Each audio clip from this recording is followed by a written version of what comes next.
Bismillahirrahmanirrahim. Assalamualaikum warahmatullahi wabarakatuh. Perkenalkan, nama saya Sri Wahyuni Pratiwi Sudirman, Prodi Pendidikan Bahasa Arab kelas B. Di sini saya akan menjelaskan metode-metode yang berpusat pada pembelajaran bahasa atau at-tara'iqut ta'limil lughatil arabiyyati.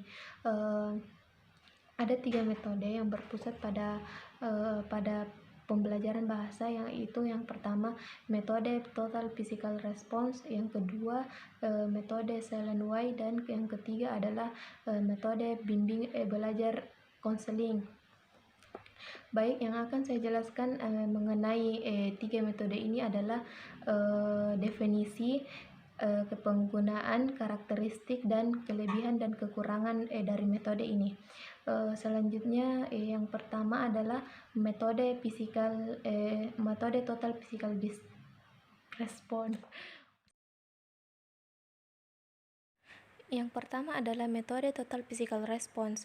Metode total physical response adalah salah satu metode yang cocok untuk pembelajaran bahasa, yaitu metode total physical response, di mana metode ini akan membuat pemula atau peserta didik dapat cepat memahami bahasa asing. Metode total physical response adalah metode pembelajaran bahasa Arab yang mengkoordinasikan antara ucapan dan perbuatan. Selanjutnya adalah karakteristik metode total physical response. Karakteristik metode total physical response adalah kegiatan-kegiatan inti dalam pembelajaran adalah latihan kerja. Biasanya peserta didik diminta untuk menguasai apa yang ia dengar. Latihan dengan menggunakan perintah adalah merupakan aktivitas utama yang dilakukan di dalam kelas dari metode total physical response. Latihan berguna untuk memperoleh gerakan fisik dan aktivitas dari siswa. Dalam hal ini, para siswa dapat memainkan peran sebagai pendengar dan penampil.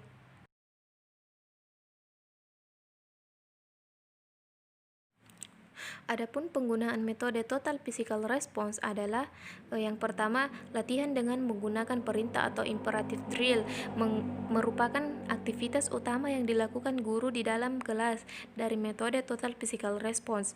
Latihan berguna untuk memperoleh gerakan fisik dan aktivitas dari siswa. Yang kedua, dialog atau percakapan.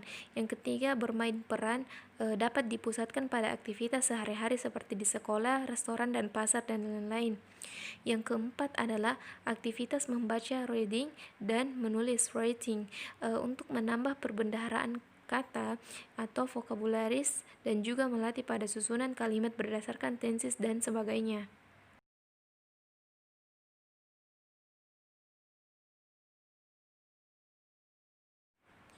Adapun kekurangan dan kelebihan dari metode total physical response, yang pertama adalah peserta didik dapat memahami langsung apa yang sedang dipelajari. Yang kedua, peserta didik menjadi aktif dalam pembelajaran bahasa. Yang ketiga, metode ini adalah alat yang baik untuk membangun kosakata. Yang keempat, baik untuk merangsang anak-anak untuk belajar. Yang kelima, membantu para siswa segera memahami bahasa target. Yang keenam adalah hal ini baik untuk peserta didik kinestetik yang harus aktif di kelas. Adapun kelemahan dari metode total physical response, yang pertama, pembelajaran ini lebih menekankan gerak fisik sehingga kesulitan untuk mengajarkan kosakata. Yang kedua adalah kelas yang pembelajarannya menggunakan metode ini terlihat kurang mengajarkan sopan santun karena peserta didik bisa naik kursi dan meja dan lain sebagainya. Yang ketiga, jika terlalu sering menggunakan total physical response dapat menjadikan siswa bosan. Yang keempat adalah lingkungan bahasa dalam metode total physical response sangat terbatas. Yang kelima adalah hal ini dapat menjadi tantangan bagi siswa pemalu. Baik, selanjutnya adalah metode yang kedua adalah metode silent way. Metode silent way adalah salah satu metode mengajar di mana belajar dengan cara keheningan. Maksudnya agar dalam proses belajar siswa dapat lebih fokus dan sangat optimal dalam memahami apa yang sedang dipelajari dalam proses belajar mengajar. Adapun karakteristik dari metode Silent Way adalah yang pertama, pengulangan dan peniruan sebaiknya dihindari. Yang kedua adalah para pembelajar hanya diberi kesempatan menyimak satu kali. Yang ketiga adalah bahan pembelajaran tidak pernah ditunjukkan pada aspek memorisasi. Yang keempat adalah pengajar jarang melakukan koreksi karena pembelajar dianggap mampu mengoreksinya sendiri. Yang kelima adalah kegiatan berbicara dilakukan setelah melakukan latihan menulis. Yang keenam adalah bila perlu, pembelajar bertanggung jawab terhadap proses pembelajaran mereka.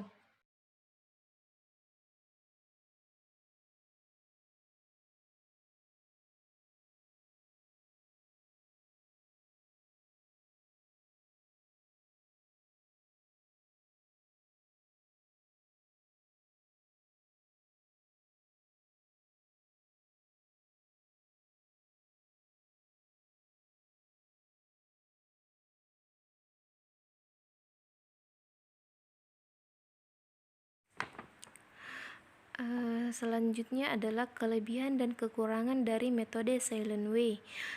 Kelebihannya yang pertama adalah kelas menjadi aktif dan dengan adanya tugas-tugas dan aktivitas-aktivitas dalam metode ini. Yang kedua, respon peserta didik dipancing tanpa adanya instruksi lisan dari guru dan tanpa pemberian contoh berulang. Yang ketiga, melatih peserta didik untuk membuat kesimpulan-kesimpulan dan keputusan secara tepat dengan cara membuat analogi-analogi sendiri. Yang keempat adalah dapat membantu fungsi memori siswa itu sendiri. Adapun kekurangan dari metode Silent Way adalah yang pertama, dipandang tidak praktis di ruang kelas karena siswa membutuhkan dan menginginkan masukan atau input yang lebih banyak dari guru. Yang kedua, pada konsep dasarnya Silent Way memberikan kebebasan kepada pelajar untuk menentukan pilihan-pilihan dalam situasi-situasi yang disajikan termasuk dalam konstruksi kalimat. Cara ini memberikan kesan bahwa pelajar dapat menguasai situasi belajar, namun dalam kenyataannya gurulah yang menguasai materi dan jalan pengajarannya di dalam kelas. Dengan demikian, sebenarnya proses belajar mengajar masih berpusat pada guru.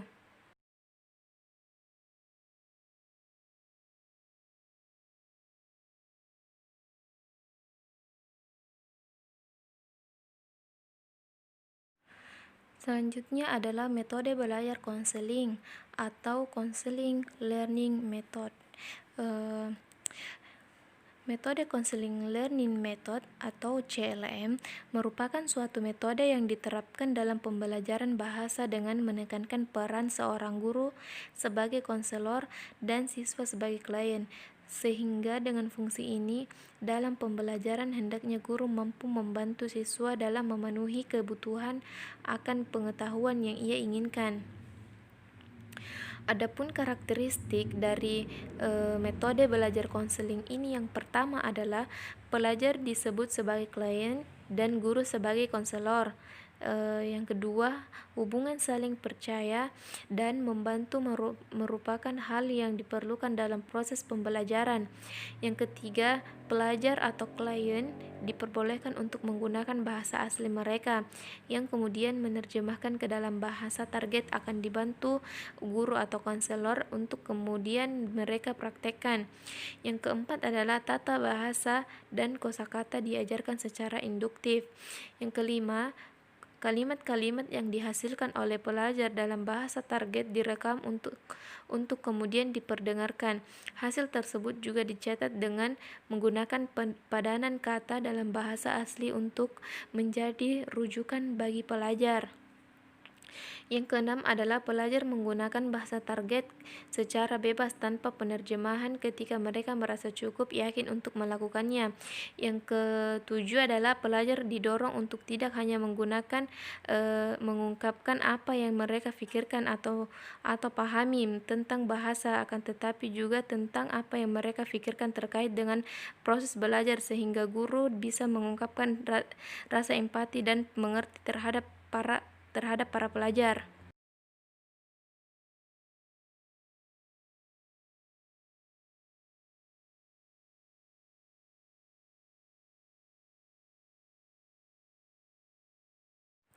Selanjutnya adalah penggunaan metode CLM. Yang pertama adalah pendahuluan. Guru menyiapkan peralatan yang akan digunakan seperti perekam suara. Kemudian guru membagi para pelajar ke dalam kelompok-kelompok kecil agar pembelajar lebih efektif. Yang kedua adalah guru memberikan kesempatan kepada pelajar untuk menentukan topik yang ingin mereka bahas. Setelah melakukan persiapan, mereka diminta untuk merekam suara mereka secara bergiliran. Yang ketiga adalah setelah selesai rekaman tersebut diperdengarkan kembali kepada pelajar ujaran demi ujaran agar mereka bisa mendengarkannya secara jelas. Yang keempat adalah sesudah setiap ujaran diperdengarkan, guru memberikan kesempatan kepada pelajar untuk melakukan pembetulan jika diperlukan. Yang kelima, pada pertemuan berikutnya rekaman tersebut diperdengarkan kembali dan pelajar diminta untuk menulis transkripsi rekaman tersebut bersama-sama. Kemudian transkripsi tersebut dibaca oleh guru. Selanjutnya guru bisa menentukan struktur bahasa yang harus dipelajari ulang.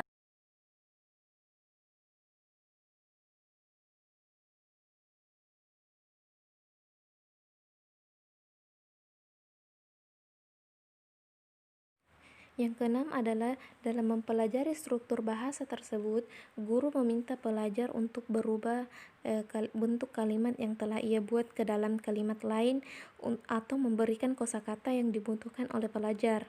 Yang kedelapan adalah pada akhir pembelajaran, guru bisa meminta pelajar untuk mempraktekkan struktur-struktur bahasa secara bebas untuk memantapkan penguasaan materi yang mereka pelajari. Adapun kelebihan dan kekurangan dari metode belajar konseling adalah kelebihannya dari metode konseling ini adalah pembelajaran dilakukan dengan learning by doing, di mana siswa harus aktif berkomunikasi dengan pelajar lainnya sehingga mampu meningkatkan kemampuan berbahasa mereka secara bertahap. Sedangkan kekurangan dari metode ini adalah tidak bisa dipraktekkan pada kelas besar karena proses pembelajaran dengan metode ini melibatkan pengawasan yang cukup besar pula. Selain itu, dengan banyaknya tema yang muncul dalam proses pembelajaran ini menyebabkan bahwa pembelajaran dengan metode ini tidak cocok dilakukan di sekolah-sekolah yang sudah memiliki kurikulum yang baku. Baik, itulah pemaparan materi dari saya. Syukran ala ihtimamikum. Wassalamualaikum warahmatullahi wabarakatuh.